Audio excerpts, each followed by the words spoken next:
اپنی بیوی کے پاس آئے، کہنے لگے ترکستان میں جہاد ہو رہا ہے، میں چلا جاؤں؟ کہنے لگی میں حاملہ ہوں، مجھے اکیلا چھوڑ کے جاؤ گے؟ کہنے لگی تیرا حمل اللہ کے سپرد، یہ 30,000 درہم ہیں کہ تو رکھ اور مجھے اجازت دے میں جاؤں اللہ کے راستے میں۔ اس زمانے کی عورتیں آج کی طرح تو نہیں تھی نا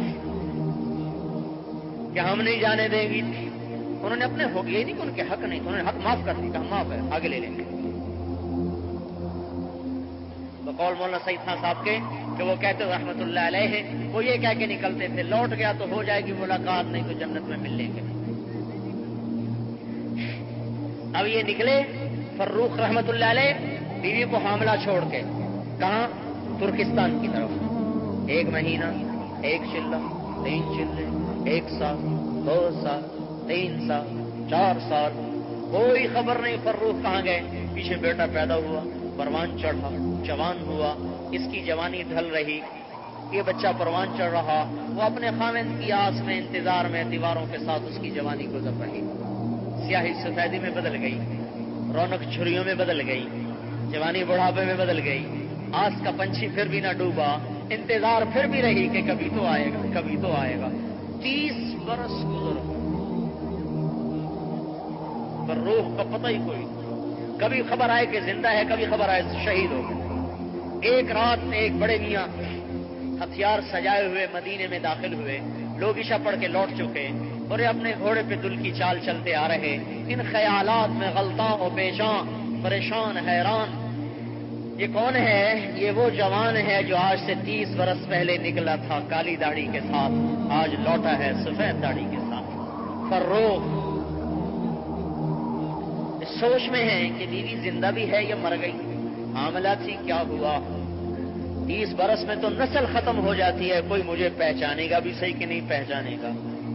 انہی خیالات میں اور انہی افکار میں ڈوبے ہوئے چلتے چلتے آہستہ آہستہ اپنے گھر کے دروازے پر پہنچے۔ گھر کا دروازہ نہیں کیسے کھلا رہ گیا تھا تو گھر کے اندر داخل ہو گئے۔ گھوڑے سمیت جو اندر گھوڑے سے اترے، گھوڑے کی آواز، ہتھیاروں کی آواز، ان کے بیٹے تھے ربیعہ، وہ اٹھ کے کھڑے ہوئے، دیکھا تو چاندنی میں ایک بڑے میاں گھوڑے کی لگام پکڑے ہتھیار سجائے کھڑے ہوئے، ان کے تن بدن میں آگ لگ گئی۔ نے آگے بڑھ کے یوں ان کو گریبان سے پکڑا۔ اب بڑے میاں تجھے شرم نہیں آتی؟ مسلمانوں کے گھر میں بغیر اجازت کے داخل ہوتے، پردے دار گھر میں؟ اب یہ بیچارے گھبرا گئے، انہوں نے یوں سمجھا کہ شاید میں غلطی کھا گیا، کسی اور گھر میں آ گیا۔ 30 برس کہنے لگے بیٹا معاف کر دینا، میں یہ سمجھا یہ میرا گھر ہے، میں اپنا گھر سمجھ کے آ گیا۔ تو انہوں نے نا غور جھٹکا دیکھا، اچھا شرم بھی نہیں آتی جھوٹ بولتے ہوئے، ایک غلط کام کیا، گزرے گناہ بدتر از گناہ، اوپر سے کہ تو گھر میرا ہے، چلو میں تمہیں قاضی کے پاس لے کے چلتا ہوں۔ اب یہ معذرت کر رہے، وہ غصہ دکھا رہے، اس آوازیں بلند ہوئی تو ماں کی آنکھ کھل گئی، اوپر چوبارے پہ لیٹی ہوئی، انہوں نے جو کھڑکی کھول کے جو دیکھا تو 30 برس کی ریل چلتے چلتے چلتے چلتے چند سیکنڈ میں 30 برس کی منزل طے ہوئی، اور بوڑھے فروخ میں جوان فروخ کی جھلکیاں نظر آنے لگی اور ان کی چیخ نکل گئی۔ تو انہوں نے گھبرا کے دیکھا میری ماں کو کیا ہوا، نکلی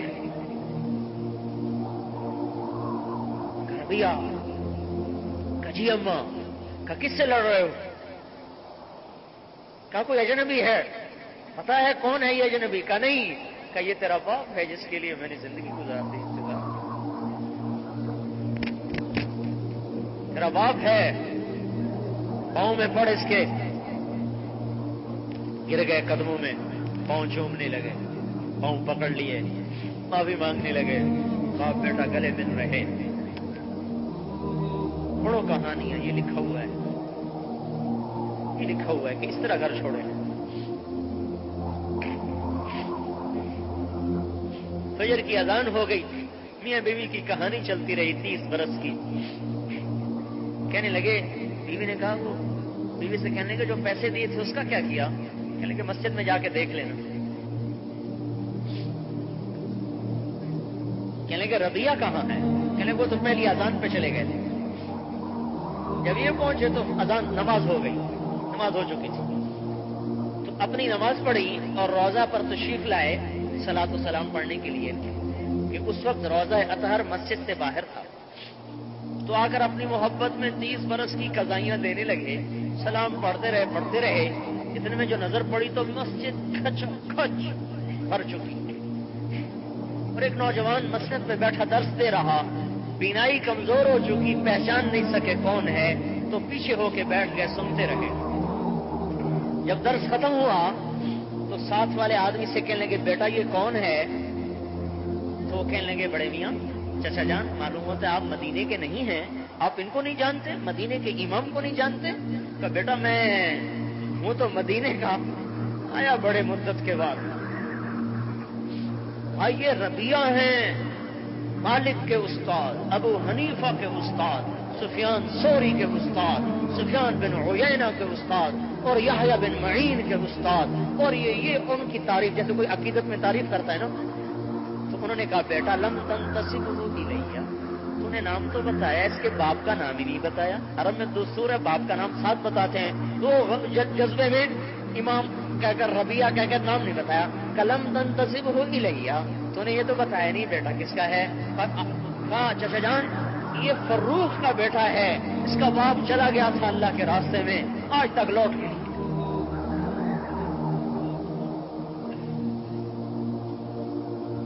پڑھو تاریخ, چھوڑو اخباروں کا پڑھنا اور ناولوں کا پڑھنا, چھوڑو تاریخ پڑھو, پھر پتہ چلے کہ اسلام کے پھیلانے کے لیے کیسے گھر چھوٹے, کیسے سہاگ اجڑے, اور کلمہ کیسے دنیا میں پھیلا.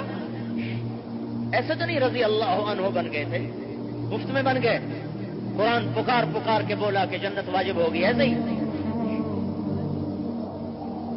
اس تبلیغ کو ادھر ہم منسوخ کر رہے ہیں, اپنی طرف نہیں کر رہے ہیں. ادھر ہے ادھر, ہم بھی ادھر دوڑ رہے ہیں. آپ سے کہہ رہے ہیں آپ بھی ادھر ہی دوڑیں.